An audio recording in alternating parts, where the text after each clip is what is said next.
Pakistan today के साथ मैं हूं सबा जावेद। आपको अपने चैनल पर खुशामदीद कहते हैं। आज की इस वीडियो में आप देखेंगे और सुनेंगे गुजरात के मशहूर म्यूज़ियम एंड आर्ट गैलरी के बारे में, जिसको गुजरात में राम प्यारी महल भी कहा जाता है। यह अपनी बनावट और खूबसूरती के लिहाज से बहुत ज़्यादा मशहूर है। ये यूनानी और हिंदुस्तानी फ़न तामीर की शाहकार माना। हमारे साथ गेस्ट मौजूद है मुबीनुर रहमान, जो हमें इस म्यूज़ियम एंड आर्ट गैलरी का विज़िट करवाएंगे। तो चलिए देखते हैं।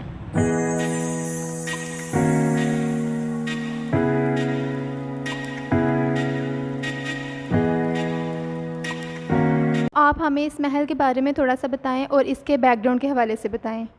ये बिल्डिंग जो है 1918 में यहाँ के एक लोकल कॉन्ट्रैक्टर थे जो ब्रिटिश पीरियड में काफ़ी ज़्यादा कंस्ट्रक्शंस जिन्होंने की थी। उनका नाम था सुंदरदास चोपड़ा।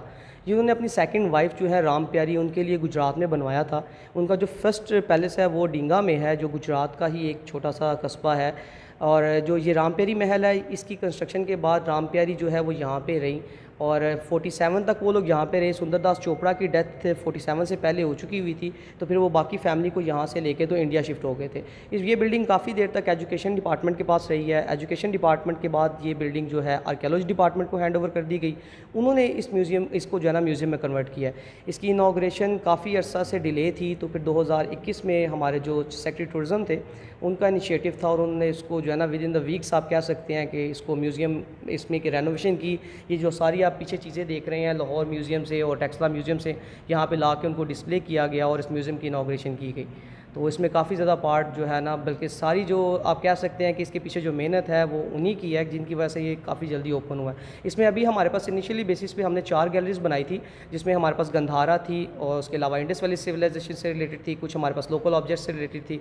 दैन उसके बाद हम लोगों ने इसमें चैम्बर ऑफ कॉमर्स जो है उसकी गैलरी को ऐड किया और लास्ट में हम लोगों ने इसमें फिर गुजरात हेरिटेज गैलरी जो है उसको ऐड किया। और गुजरात हेरिटेज गैलरी में डिस्ट्रिक्ट गुजरात में जो हमारे पास साइट्स हैं हेरिटेज से रिलेटेड, चाहे वो मस्जिदें हैं, मंदिर भी हैं, गुरुद्वारे हैं, पर्शियन टेम्पल है हमारे पास एक, उसके अलावा समाधियाँ हैं, किले हैं, कुछ बावलियाँ हैं, उनकी फ़ोटोग्राफ्स जो है हम लोग वहाँ पे डिस्प्ले की हैं। तो वो भी हम देखेंगे। अभी उसमें आपको काफ़ी ज़्यादा जो है डिस्ट्रिक्ट गुजरात के कल्चर के बारे में पता चलेगा।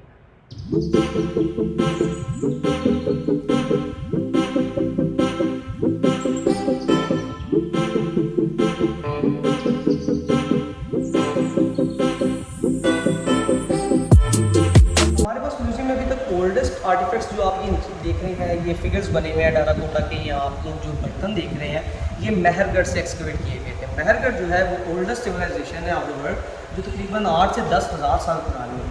आपने जो इजिप्शियन पिरामिड्स देखे हैं या मेसोपोटामियंस देखे हैं, ये सब सिविलाइजेशंस जो हैं ये इसके बाद की हैं। तो अभी तक के जो आप कह सकते हैं कि वर्ल्ड में ओल्डेस्ट अच्छी फॉर्म में आर्टिफैक्ट्स हैं, वो भी आप यहाँ पर देख सकते हैं। आप देख सकते हैं टेराकोटा का यूज़ हुआ हुआ है यहाँ पे।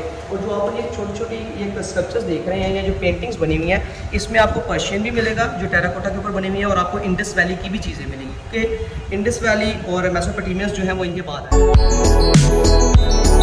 नेक्स्ट हम जो देखेंगे वो है मोहनजोदाड़ो से एक्सकवेट किए गए आर्टिफैक्ट्स। आप जानते हैं दुनिया की जो 3 तहजीबें हैं, कदीम तरीन तहजीबें, जिनको हम दरियाओं की तहजीबें भी कहते हैं, वो है मेसोपोटामियन जो दजला और फिरात की है, इजिप्शियन जो कि दरियाए नील की है, और हमारी सिंध की जो तहजीब है या दरियाए सिंध की तहजीब, जिसको हम इंडस वैली सिविलाइजेशन कहते हैं। तो ये उससे जो एक्सकवेट की गई चीज़ें हैं उनको यहाँ पे डिस्प्ले किया गया है। यहाँ पे उनके जो यूज़ होने वाले बर्तन थे उनको रखा गया है टेराकोटा के।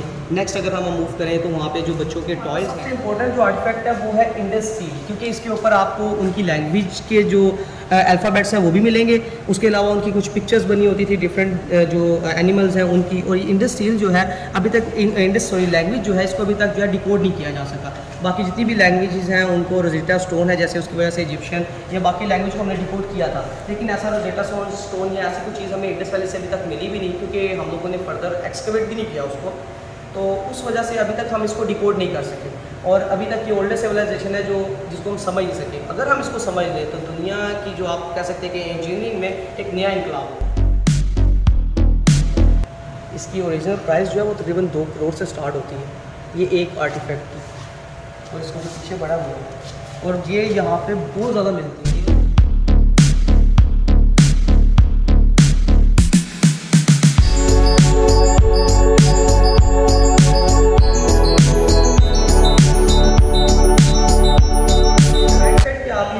देख रहे हैं ये राम प्यारी ने जो अपने जेवर या जो चीज़ें बनाओ श्रृंगार के लिए यूज़ की थी वो यहाँ पे डिस्प्ले की गई हैं। राम प्यारी तो 47 में यहाँ से चली गई, लेकिन अपनी यादें जो है वो यहाँ पर छोड़ गई हैं, जो आप भी देख रहे हैं। पीछे जो आप ये बॉक्सेस देख रहे हैं, इसमें अपने वो सुरमेदानियाँ और डिफरेंट चीज़ें जो हैं वो कैरी करती थी। अगर हम थोड़ा सा और आगे जाएँ तो आप देख सकते हैं डिफरेंट किस्म की बैंगल्स जो हैं या डिफरेंट शेप की वो यहाँ पर रखी गई हैं। तो ये सारी चीज़ें जो है वो डिस्प्ले कर रही हैं कि वो किस तरह जो है वो बनाओ श्रृंगार का। ये जो चीज़ आप देख रहे हैं टिपिकल हमारे जो विलेजेस थे जहाँ पे अभी भी हमारा ओल्ड कल्चर चल रहा है, वहाँ पे आपने देखा होगा मेलों पे अक्सर जो है वो औरतें इसके ऊपर मेहंदी या स्याही लगा के, तो जब उसको प्रेस करते हैं अपनी स्किन के ऊपर तो एक उसके ऊपर मार्क आ जाता है, जिसको लोकल में ठप्पे कहते हैं, हम लोग लगाते हैं। तो ये वो चीज़ें पड़ी गई यहाँ पे जो उस टाइम पे ये यूज़ करते थे।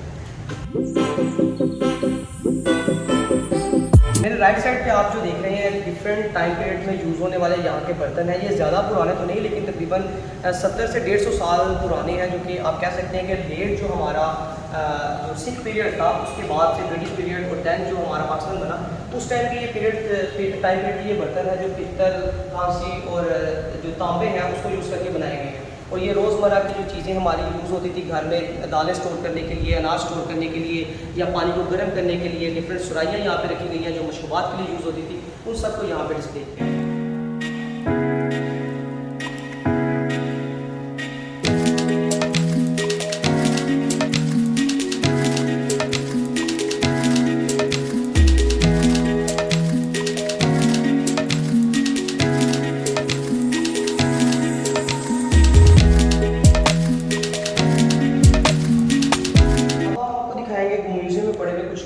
हमारे पास जो कॉइन्स की टाइमलाइन अगर हम देखते हैं तो हमारे पास सबसे पुराने हैं पिंच मार्क, जो आप ग्रीक टाइम पीरियड से कह सकते हैं यहाँ पे अवेलेबल है। उसके बाद यहाँ पे हमारे अलेक्जेंडर से स्टार्ट होता है टाइम पीरियड जो है, वहाँ से लेके उसके बाद जो बैक्टीरियन हमारे पास आए, ग्रीक्स आए, कुशान पीरियड आया, तो डिफरेंट डायनेस्टी जन है। उसके बाद जो हमारे पास स्लेव डायनेस्टी है उससे रिलेटेड कॉइन्स यहाँ पे बने हैं। फिर मुगल पीरियड, शेरशाह सूरी, उसके बाद शेरशाह सूरी पीरियड खत्म होने के बाद जब हमारे पास यहाँ पे दुरानीज़ आए, सिख एम्पायर, तो वो सारे कॉइन्स को हम लोगों ने यहाँ पे एक टाइमलाइन के साथ जो डिस्प्ले किया हुआ।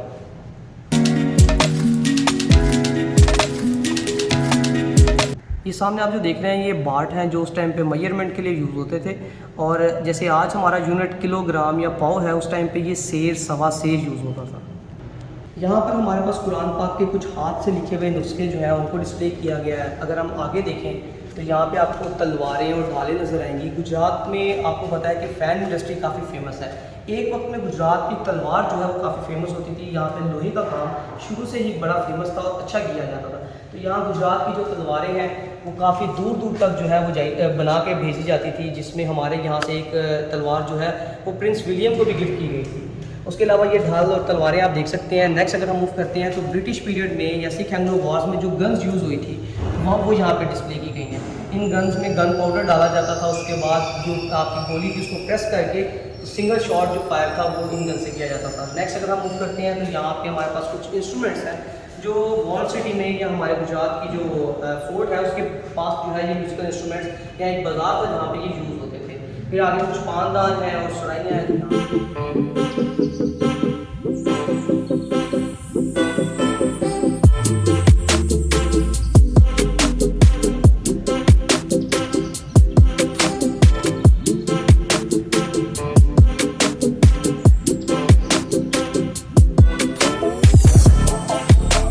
गुजरात हेरिटेज गैलरी में, और मेरे पीछे आप जो पिक्चर देख रहे हैं ये गुजरात फोर्ट के एक बेस्टन की फ़ोटो है जो वॉल सिटी के अंदर लेकिन फोर्ट की दीवार से बाहर से ली गई थी। इसमें आप बेस्टन और ये जो आप ईंटें देख रहे हैं इसमें आपको तीनों जो टाइम पीरियड है उनकी ईंटें नजर आएंगी, जिसमें आपको सबसे छोटी जो मुगल पीरियड की ईंट है, उसके बाद नानकशाही ईंट जो कि हमारे सिख पीरियड में यूज़ हुई, और दैन ब्रिटिश पीरियड में जब इसकी रेनोवेशन हुई तो आपको ये ब्रिटिश ईंट भी नज़र आ रही है। ये जो बेस्टन है ये उस बेस्टन के बिल्कुल ऑपोजिट है फोर्ट का, यानी कि इस एरिया से ऊपर जो आप देख रहे हैं इस बेस्टन से ऊपर वाला जो एरिया है ये सारा फोर्ट का है, और नीचे जो एरिया हम देख रहे हैं ये वॉल सिटी का है। ये शाहदौला गेट है जो वॉल सिटी में अभी तक हमारे पास लास्ट जो सर्वाइविंग गेट है वो है। उसके अलावा बाकी जो आप पिक्चर्स देख रहे हैं ये भी उसमें बेस्टन है, और ये जो बेस्टन है ये अभी तक अपनी ओरिजिनल हालत में है। इसकी रेनोवेशन अभी तक नहीं हुई, ये मुगल ईंट से ही बना हुआ है और अभी तक उसी तरह है। तो हम लोगों को पता है कि जीटी रोड के लॉन्ग बादलीज होती थी, ऐसा कुआं जिसके अंदर आप जाके पानी के सरफेस को टच कर सकते हैं। गुजरात में ऐसी हमारी इंफॉर्मेशन के मुताबिक 6 से 7 बावलियाँ थी, जिसमें से एक बावली को रिसेंटली अभी एक्सकवेट किया गया है। ये तकरीबन 70 से 80 फीट गहरी है, जो सरफेस लेवल से नीचे जाके आप सीढ़ियाँ उतरेंगे और पानी की सरफेस तक जाएंगे। पानी तो इसमें से अभी हम लोग उस लेवल तक नहीं पहुँचे, लेकिन बावली की रेनोवेशन कंप्लीट हो चुकी है। नीचे जो आप पिक्चर देख रहे हैं ये एक माउंट की है, जिसमें आप लोग ईंटें और बर्तन वाजिया देख सकते हैं। यह आर्कियोलॉजिकल माउंट जो है सरफेस कलेक्शन से बुद्धिस्ट पीरियड का लगता है, और ऐसे गुजरात में डिफरेंट एरियाज में तकरीबन 27 के करीब माउंट्स हैं। नेक्स्ट अगर हम देखें तो ये एक बड़ा इंपॉर्टेंट हमारी वॉर हुई थी, सेकंड सिख एंग्लो वॉर, जिसके बाद पंजाब को ईस्ट इंडिया कंपनी ने ब्रिटिश एम्पायर के अंदर डिक्लेयर कर दिया था। उनकी उस जंग में जो ब्रिटिश ऑफिसर्स मारे गए थे, ये उनकी ग्रेव्स हैं। ऊपर आप सनातन धर्म हाई स्कूल है उसकी पिक्चर देख रहे हैं। नेक्स्ट अगर हम मूव करें तो इसमें हमारे पास गुजरात का जो ओल्डेस्ट चर्च है सेंट एंड्रूज चर्च, उसकी पिक्चर है। नीचे हमारे पास वो जगह है जहाँ पे कायदे आज़म 1944 पाकिस्तान बनने से 3 साल पहले आए थे। वहाँ पे स्टेज अभी मौजूद है जिसकी रेनोवेशन दोबारा चल रही है। मेरे पीछे अब आप जो ये मज़ार देख रहे हैं, ये सारी वो ग्रेव्स हैं जो गुजरात में मुगल पीरियड या उससे पहले बनाई गई हैं। इस साइड अगर आप देखें तो सबसे फेमस मुगल एम्पायर जो थे औरंगजेब आलमगीर, ये उनकी वाइफ राजमहल की ग्रेव की जो है पिक्चर है, जो कि गुजरात में मौजूद है। उसके अलावा एक बहुत बड़ी कब्र जो काफ़ी लंबी है, अभी तक हिस्ट्री में से लंबी कब्र नहीं मिली, हज़रत कुंभी अलैहिस्सलाम की, ये भी गुजरात में मौजूद है। नेक्स्ट अगर हम मूव करते हैं तो मकबरा जहांगीर, जहाँ पे जहांगीर जो एम्पायर था, मुगल एम्पायर जहांगीर, उसके इनर पार्ट्स को रखा गया है। फिर शाहजहाँ के टाइम पे यहाँ के जो गवर्नर थे मिर्ज़ा बिज़न बेग, उनका मकबरा मौजूद है, जिसमें आप ये छोटी ईंट का इस्तेमाल अभी भी देख सकते हैं। यहाँ पे हमारे पास मुगल शहजादों का एक मकबरा है जो कि एक तावीज़ की सूरत में है। ओरिजिनल जो कब्र है वो ज़मीन से तकरीबन 8 फीट नीचे है, उसके ऊपर एक तावीज़ बना हुआ है, ओरिजिनल ग्रेव्स नीचे हैं। यहाँ पे दुरानी पीरियड की एक ग्रेव है। नेक्स्ट अगर हम मूव करें तो यहाँ पे हमारे पास टेम्पल की पिक्चर्स हैं। यहाँ पर हमारे पास शिव टेम्पल है जो हिंदुज़म से रिलेटेड है। नीचे हमारे पास आतिशकदा है जो कि पर्शियन आर्किटेक्चर है, जो पाकिस्तान में बहुत कम देखने को मिलते हैं। फिर हमारे पास उदासी टेम्पल्स हैं। उदासी ऐसा फिरका है, ये बेसिकली सिख हैं जो कि शिवा को भी मानते हैं, तो ये हिंदुइज्म और सिखिज्म का एक मिक्सचर है। सिख इसको अपना पार्ट नहीं मानते, लेकिन ये अपने आप को सिख और हिंदू दोनों कहते हैं, तो ये उनसे रिलेटेड टेम्पल्स हैं जो गुजरात में मौजूद हैं। दैन ये हमारे म्यूजियम के बिल्कुल सामने है, ये भी शिव से रिलेटेड हिंदू टेम्पल है, और ये डिफरेंट टेम्पल्स हैं जो डिस्ट्रिक्ट गुजरात में स्प्रेड है। यहाँ पर हम देखें तो यहाँ पे डिफरेंट समाधि है। समाधि एक ऐसा स्ट्रक्चर होता है जो किसी भी स्पेसिफिक या अच्छी पर्सनैलिटी या फेमस पर्सनैलिटी जो होती है सिखिज्म में, उसके लिए एक यादगार बनी जाती है। तो इसमें सबसे इंपॉर्टेंट समाधि ये है जो बाबा गुरु नानक देव जी हैं, सिखिज्म के बानी, उनके 11वें डिसेंडेंट हैं।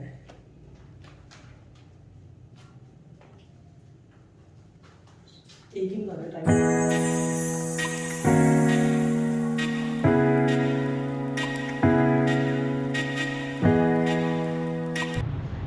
कदीम पुरानी राम प्यारी की कहानी। और आज हमने देखा कि किस तरह से इन्होंने 5000 साल पुरानी चीज़ों को महफूज किया हुआ है और बहुत ही खूबसूरती के साथ। और मुनीबुर रहमान ने हमें इस पूरी गैलरी का विज़िट करवाया। अब हम आपको अपनी अगली एपिसोड में मिलते हैं, तब तक के लिए अल्लाह हाफिज़।